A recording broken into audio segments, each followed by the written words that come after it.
Tapos sa gilid, hindi sa butas niya. Sa gilid po. Para umangat po siya. Sa gilid ng butas. Ganun. Ayan po. May sobra po tayo. So, Pwede na yung micro-needle. ano na lang po natin. Micronip. Topical. Pero bago notification. Oo.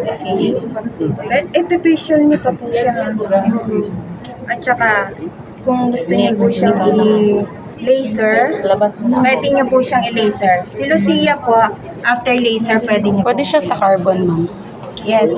Mauna ang carbon, then facial, Facial, then then carbon. carbon. Then ito. Ma'am, ilang yan ang gap niya? Papag-inject ka ilang centimeter? 0.5. 0.5 to 1 centimeter. To 1 centimeter. Pwede po. Okay. Like yellow dito ng pandit na. Tapos 0.2 yung ano, ma'am, no? Okay. Yung Irritation. quantity. Yes, Dapat kabuon maninig. Centrifuge, sabi centrifuge. Kapag may naiwan po, pwede niyo pong ibigay sa client. Para pang serum. Yes po. Yes po. Yun na po yung ibigay niyong pang home regimen. Pwede po. Ito? Opo. Dagdagan niyo na lang po ng price. So, once a day. Yes po.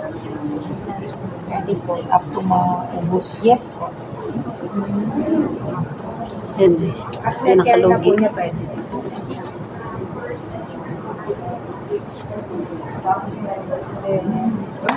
Tapos after niyan, ma'am, microneedling. Mas.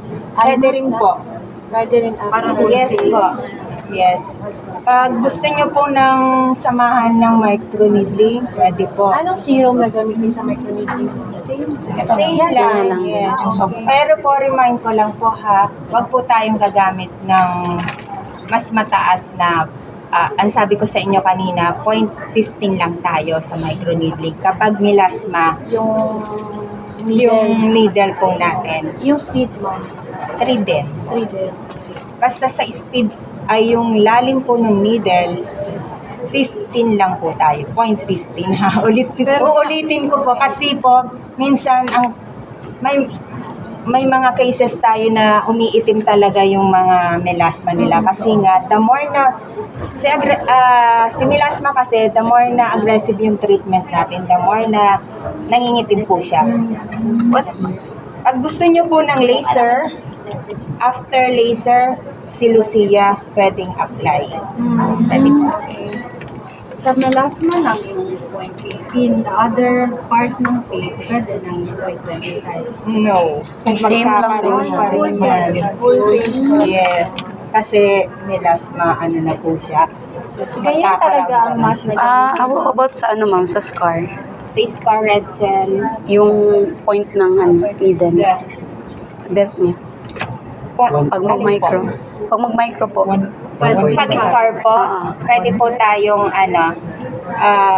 stamping ng 0.25 sa full face, then 0.5 sa scar. Depende po sa kapal ng niya, pwede tayong gagamit ng 0.5 to 3. I-explain po ni Nurse MJ po about sa